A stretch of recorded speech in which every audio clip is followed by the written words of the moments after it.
नमस्कार दोस्तों, आज हम कक्षा 9 हिंदी में 16वां गद्य अग्नि जी ने जो हमारे सामने रखा है, इनका नाम है भारतीय संस्कृति में गुरु शिष्य का संबंध। बहुत ही महत्व का ये टॉपिक है कि भारतीय संस्कृति हमारी है, उसमें गुरु शिष्य का संबंध पहले कैसा था और आज कैसा है। पहले के ज़माने में गुरु शिष्य का संबंध और शिक्षण प्रणाली कैसी थी, वो पद्धति कैसी थी शिक्षण की, और वो और अभी की वो दोनों का थोड़ा सा डिफरेंस क्या है, वो हमारे सामने रखने का प्रयत्न किया है। तो गुरु शिष्य परंपरा की गरिमा को स्पष्ट करते हुए वर्तमान शिक्षण प्रणाली पर परोक्ष रूप के करारा व्यक्त किया है। हमारे समाज में व्यावसायिक संस्कृति का बोलबाला है, बिजनेस हो गया है, व्यवसाय हो गया है अभी शिक्षण का, वो हमें बताने का प्रयत्न करके उस पर व्यंग किया है। इस कारण गुरु शिष्य संबंध में परिवर्तन आ गया है। जहाँ व्यवसाय होता है, शिक्षण में व्यवसाय आ जाता है, तो स्वाभाविक रूप से गुरु शिष्य के संबंध में भी कुछ बदलाव आ जाएगा, और वो आज दिख रहा है। वो कहने का प्रयत्न यहाँ पर किया है। हम देखते हैं हमारे समाज में व्यावसायिक संस्कृति का बोलबाला है, इसी कारण गुरु शिष्य संबंध में परिवर्तन आया है। तो पहले वाक्य में हम क्या है कहने का प्रयत्न किया है कि आज शिक्षण में व्यवसाय बिजनेस वो चला है, इसके कारण गुरु शिष्य के संबंध में बदलाव आया है। पहले विद्यालय मंदिर के समान माने जाते थे, शिक्षा देने का एक आध्यात्मिक अनुष्ठान था। पहले के जमाने में क्या था, विद्या स्कूल को एक विद्या मंदिर माना जाता था, और जो शिक्षा है उसे आध्यात्मिक अनुष्ठान माना जाता था। वह परमेश्वर प्राप्ति का एक माध्यम था। पैसे देकर शिक्षा खरीदी नहीं जाती थी। आज स्थिति बिल्कुल बदल गई है और अब शिक्षण कार्य पेट पालने का साधन बन गया है। देखो, पहले एक अनुष्ठान माना जाता था, भगवान परमेश्वर प्राप्ति का साधन माना जाता था, और आज बिल्कुल अलग हो गया है। आज पैसे दो और विद्या खरीदो, ऐसा विद्वेष हो गया है।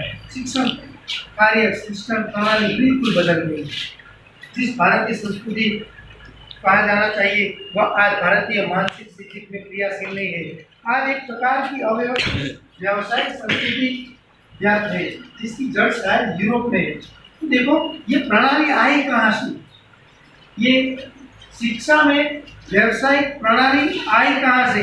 ये यूरोप की देन है, और हमारा स्वभाव बन गया है यार कि यूरोप या फॉरेन का वो देश जो करे उसका अनुकरण करो। तो यूरोप में क्या है, एक व्यावसायिक शिक्षण प्रणाली वर्षों से है, और वो हमने धीरे धीरे हमारी संस्कृति में ला दिया है। और यूरोप इसीलिए कहते हैं यूरोप की देन है। भारतीयों के सार्वजनिक व्यवहार में गुरु शिष्य का संबंध में परिवर्तन आ गया है। यहाँ गुरु वेतन भोगी नहीं होते थे और न शिष्य कोई शुल्क देना पड़ता था। तो यहाँ पर कभी भी हमारी संस्कृति में ऐसा नहीं था कि गुरु वेतन मांगे और शिष्य वेतन दे। ये प्रणाली थी ही नहीं हमारी। पैसे देकर विद्या खरीदने की यह क्रय विक्रय पद्धति भारतीय मिट्टी का उपज नहीं है। तो ये पैसे देने की और पैसे लेने की ये प्रणाली हमारी नहीं है, हमारी मिट्टी की नहीं है। शिक्षालय एक प्रकार के आश्रम अथवा मंदिर के समान थे। गुरु को साक्षात परमेश्वर की समझा जाता था। शिष्य पुत्र से अधिक प्रिय होते थे। कैसे कैसे हमारी संस्कृति थी दोस्तों। गुरु को भगवान माना जाता था, और गुरु भी शिष्य को अपना बेटा मानता था। साक्षात परमेश्वर गुरु को माना जाता था। ये हमारी संस्कृति थी, ये हमारी प्रणाली थी। प्राचीन काल में गुरु की शिक्षा दान या उनका आध्यात्मिक अनुष्ठान थी। परमेश्वर प्राप्ति का उनका एक माध्यम था। वह पेट पालने का जरिया बन गया है। तो हमारे वर्षों पहले की प्रणाली, हमारी शिक्षण प्रणाली में क्या है कि शिक्षादान एक भगवान परमेश्वर को नजदीक, परमेश्वर से नजदीक जाने की एक अनुष्ठान था और परमेश्वर पाने का एक माध्यम था शिक्षा।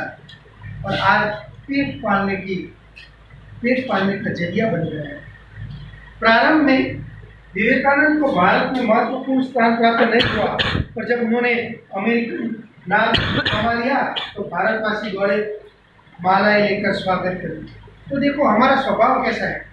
स्वामी विवेकानंद एक महान व्यक्ति थे, तो शुरुआत में उनको भारत देश से कुछ ज्यादा सम्मान नहीं मिला था।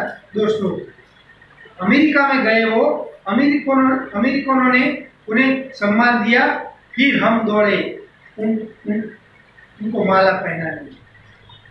रविंद्रनाथ ठाकुर को भी नोबेल पुरस्कार मिला तो बंगाली लोग दौड़े ये राग आलते हुए कि अमदेर ठाकुर अमदेर कठोर सपूत। तो रविंद्रनाथ ठाकुर बंगाल के थे, तो उनको दुनिया का सबसे बड़ा पुरस्कार नोबेल पुरस्कार जब मिला तब बंगाली दौड़े के हमारे हैं, हमारे सपूत है, हमारे सपूत। दक्षिण भारत में कुछ समय पहले भरतनाट्यम और कथक को नहीं पूछा जाता था, पर जब उसी विदेशियों ने मान लिया, आश्चर्य भारतवासी सोचने लगे अरे हमारी संस्कृति में इतनी अपूर्व चीज पड़ी। तो हमारा भरतनाट्यम भारत देश का दक्षिण भारत का उसे कोई नहीं पूछता दोस्तों, मगर विदेश ने उसे पसंद किया। फिर हमें मालूम पड़ा क्यों हो गया। हमारी संस्कृति में इतना अच्छा संगीत, इतना अच्छा नृत्य, यहाँ के लोगों को अपनी खूबसूरती नहीं नजर आती, मगर पराये के सौंदर्य को देखकर मोहित हो जाते। तो हमारा स्वभाव दोस्तों भारत देश के लोगों का कैसा बन गया है, जो विदेश को पसंद है वही हमें पसंद करना है, वही हम पसंद करते हैं। हमारी सुंदरता, हमारे अंदर जो अच्छाइयाँ पड़ी है वो हमें नहीं दिखती, मगर वो अच्छाइयाँ फॉरेन के लोग परख ले और वो अच्छा बोले, फिर हम बोलते हैं कि हाँ ये हमारा अच्छा है। तो हमें ये हमारा स्वभाव नहीं रखना चाहिए। हमारी खूबसूरती, हमारी अच्छाइयाँ पहले पहचाननी चाहिए।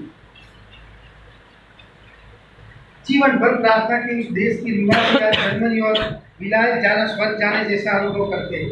ऐसे लोगों को प्राचीन गुरु शिष्य संबंध की महिमा सुनाता गधे को गणित सिखाने जैसा व्यर्थ है। तो आज फॉरेन में जाने की दौड़ है, फॉरेन में जाओ मानो स्वर्ग में जाओ, ऐसा लोग मानते हैं।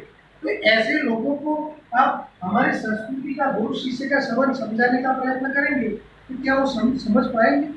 नहीं, वो गधे के सामने रामायण पढ़ने के बराबर है।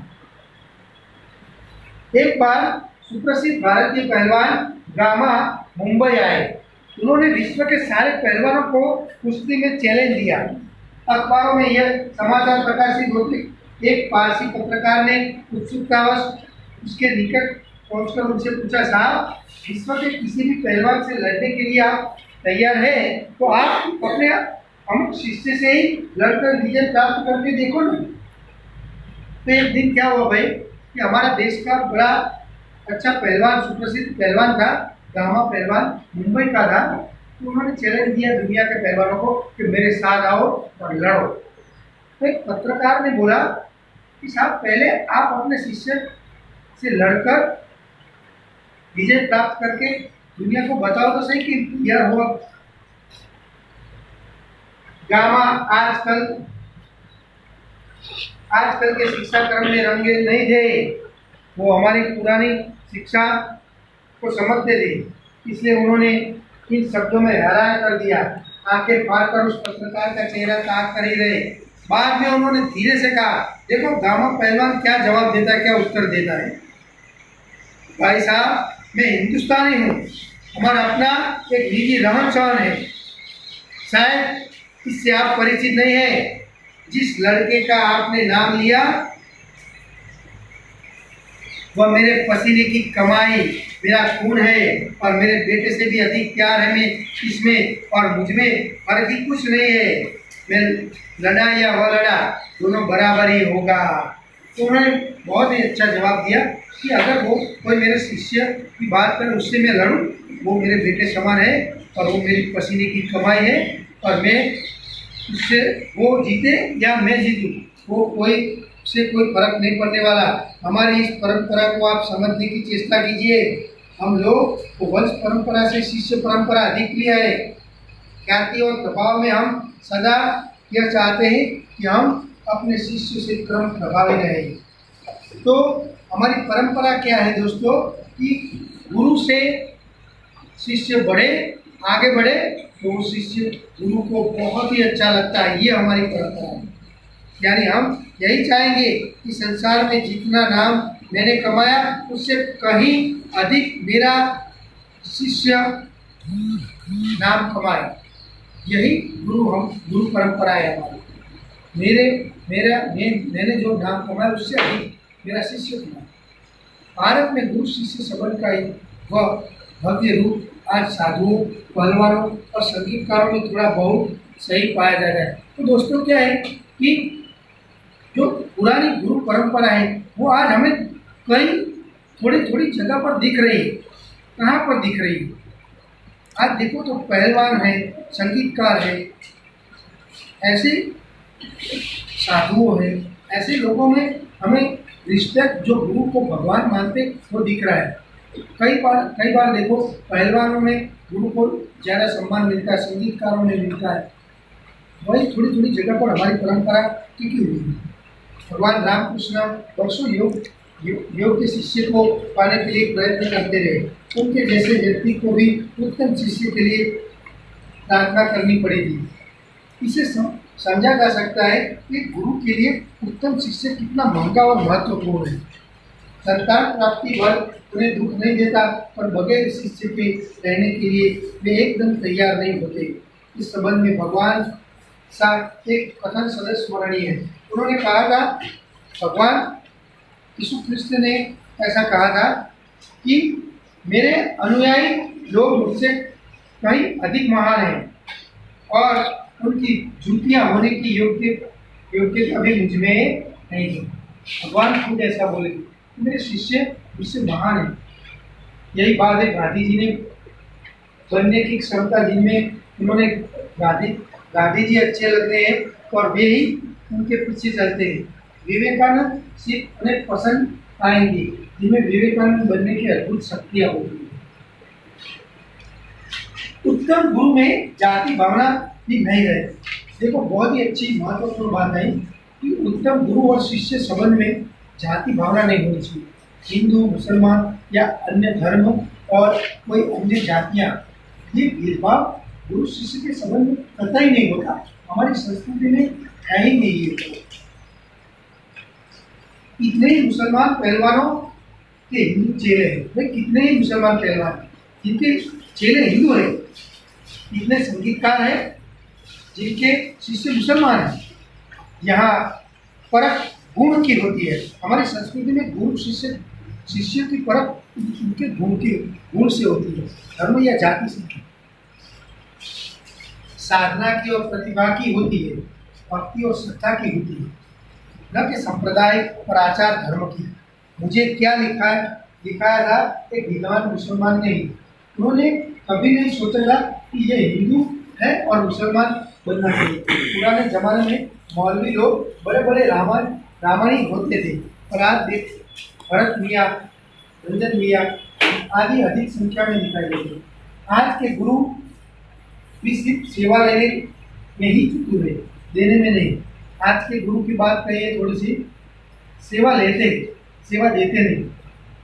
आज के गुरु आप देखो कि कोई भी गुरु आज का हो, वो शिष्य से जितना ले सके उतना लेता ही जाता है, कभी सेवा देने की बात नहीं।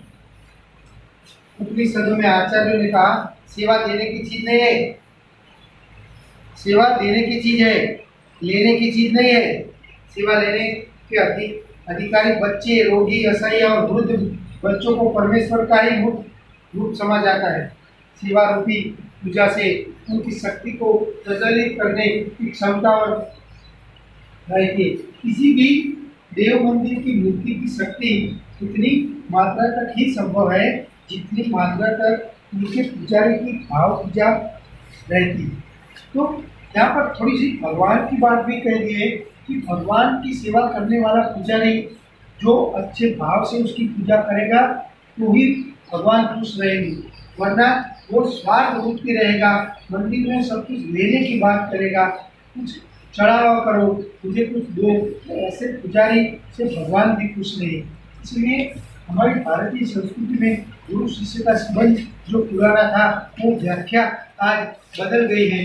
ये व्यक्त करने का प्रयत्न किया है, आज व्यवसायिक शिक्षा प्रणाली हो गई है, ये वही व्यंग करने का प्रयत्न किया है लेखक ने। तो हमें ये पुरानी हमारी संस्कृति वाली गुरु परंपरा है, गुरु शिष्य का संबंध है, वो हमें थोड़े बहुत उसमें से कुछ लेकर हमें वो संस्कृति को कायम रखने का प्रयत्न हमें करना चाहिए। शिष्यों जो आप लोग हैं, जो विद्यार्थी लोग हैं, उनको वही हमारी संस्कृति में जो गुरु को मान सम्मान मिलता है वो देना चाहिए। और शिष्य गुरु का जो जो दायित्व है कि शिष्य को अपना बेटा समझो और ज़्यादा सेवा लो मत, ज़्यादा सेवा देने का प्रयत्न करो, ये हमारी संस्कृति है, ये हमें कहने का प्रयत्न किया है। होमवर्क में ये स्वाध्यायाभ्यास और टिप्पण शब्दार्थ मुहावरे ये सब आपको हिंदी के नोट में लिखने हैं। तो यहाँ पर हमें अपना 16वां गद्य खत्म करते हैं। नमस्कार।